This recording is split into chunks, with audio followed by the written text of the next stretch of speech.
Isang lalaki patay naman matapos ding pagbabarilin ng tatlong suspect sa bayan ng Albuera, Leyte. Detalye ng balita mula kay Jimmy Angay-Angay. RH32, maupay nga agad, Jimmy. Isang lalaki patay matapos pagbabarilin ng tatlong hindi nakilalang mga suspect sa bayan ng Albuera, Leyte.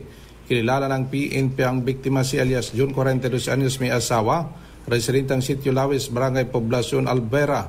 Nangyari sa alas 12 sa kahapon ng Tagali sa Sitio Maligbog, Barangay Poblacion sa naturang bayan. Sa investigasyon ng PNP na nakarinig ang mga witness ng putok ng baril sa naturang lugar at nakitang nakahandusin ang biktima na may tama sa ulo at wala ng buhay.